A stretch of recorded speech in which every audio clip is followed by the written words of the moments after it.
David, what do you see Julian Strawber's role being in the postseason? Be ready. If he's in, he'll be featured offensively. We know Julian can do one of our better out-of-timeout players. And more importantly, he's got to be locked in defensively. They'll target him with the other guys being who they are. And he's got to be responsible to the coverages we've talked about.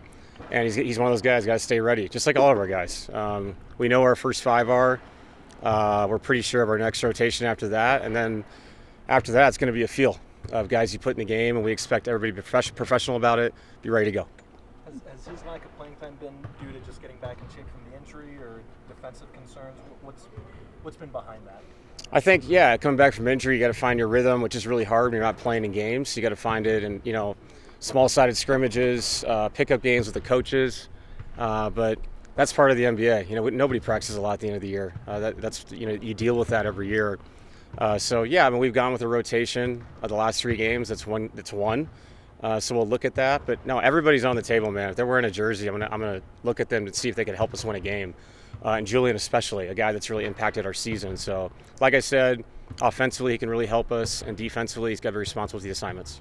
In general, Coach, how would you describe sort of your offense for defense kind of subs and the kind of ways in which, like when you're up, when you're down, just how do you approach that throughout a game? I think you can have ideas going into it. Hey, I really like this defensive lineup in this situation, but I know the Memphis game, there were a couple times where Michael had ran long stretches, and maybe it makes sense to put in somebody that's more of a defensive player, but I thought Michael's defense was great in that game. And so sometimes you can have all these ideas and coaching meetings and all these things, and you get out and watch the game, and your feel is, no, Michael's 6'10", he can guard.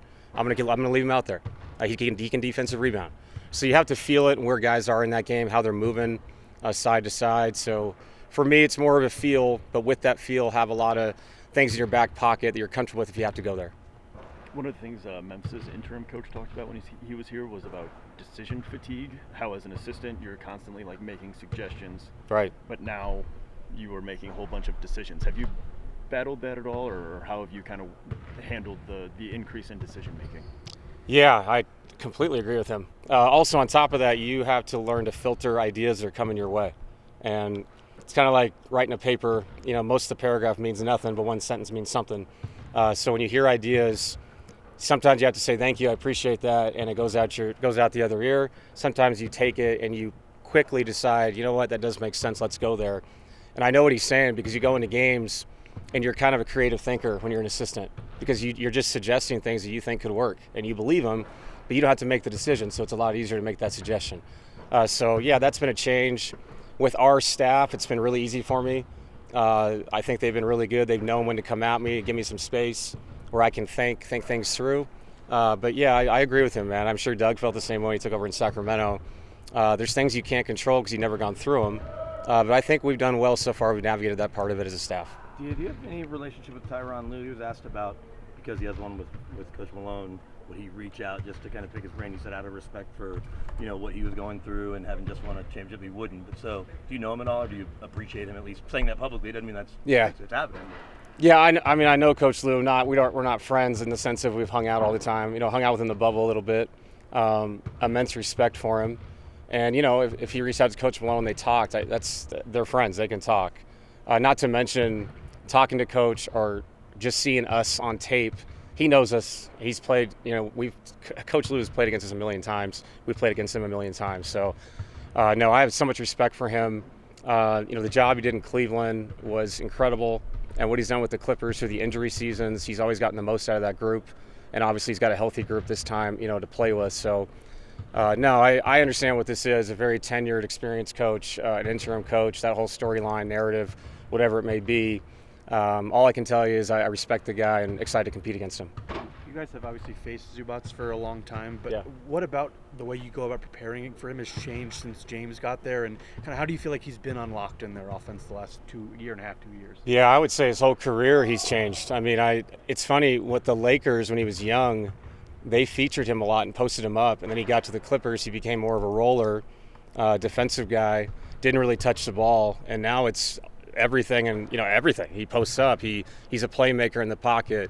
It seems like they rely on him a lot more. And obviously James helps. He gets you in space in the pocket, but I wouldn't just say James. I think, he's improved every year. He's one of those guys that's quietly probably not gotten the credit he's deserved for each year coming back and adding something a little bit different. One more post move, a little more comfortable in the pocket, making the right play, the right pass. So I don't know, we talk so much about the stars in our league. Sometimes you got to take a breath and look at the whole league and somebody like that who deserves, his flowers for how much he's gotten better over these years.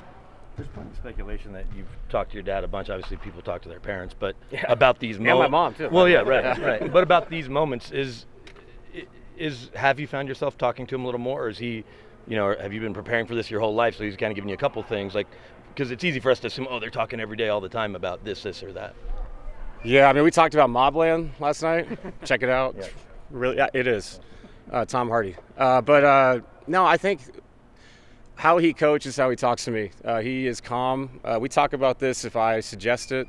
That's how it was when I grew up. Basketball is not the only thing going in our lives. So nice to have that. Someone that's been through it, but also is very cognizant of like what I'm going through. He's gone through it. So what's the point of adding anxiety to an already anxious situation? So it's nice to talk to your dad about something other than basketball. In the playoffs, we've seen teams kind of junk it up against Jokic in various ways. Yeah. How prepared do you feel like you and your group are for when they're just daring anyone else to make a shot? I think we're prepared, and what you said at the end there is the most important thing. Shoot it. Trust yourself. Sometimes there's 24 seconds in the shot clock. We can't reset the play and try to get it to them again at the 14-second mark. So that's the NBA, and they have great personnel, and that's going to dictate how well they do with all the different adjustments they have. Just like us with James and Kawhi, we have a lot of great ideas, but we're playing against a great player, the two great players that can find space on the court and attack. So it's our job to, one, give them a good plan, two, not overreact, and then three, the other guys, shoot it. Like, you're open, you're an NBA player, and step into it with rhythm, trust yourself. Because if we do that, now we're opening up Nikola Jokic. It's the most unselfish thing you can do is take an open shot. And that's going to help Jamal when he gets blitzed, help Nikola when they front him, when they double him, they triple him, quadruple him. So we know that, and I just have extreme confidence that the guys are going to do that, and they're going to be successful. Coach, last year Peyton Watson didn't finish in the playoff rotation, just kind of got phased out over the course of just how the playoffs go. Yeah. What can he do? What can he continue to earn in terms of your trust for things to keep him on the floor? I would say play as hard as he can for as long as he can. He has to affect the game defensively. If they cross-match and put a center on him, he's got to be an active screener, a dribble handoff guy, create 2v1s all over the court. And the same thing for him. If he has a normal matchup and they double off him and he's open, shoot it. If he cuts behind the double team, be aggressive to score at the rim. Don't be soft. Go in there and play. And I think that's the biggest thing for all our guys is when they get the opportunity that's being given to them by the game plan from the other team, okay, be confident to attack it. And I think if he does that, he'll be fine, just like the rest of our guys. And there's a lot of guys in this league that are going to go through that in the playoffs. We get, it's a magnifying glass because Nikola is such a special player that everybody wants to break down. He's being guarded, and rightfully so. But really, it's about the other guys feeling good about themselves. And if they do that, we'll be connected as a team.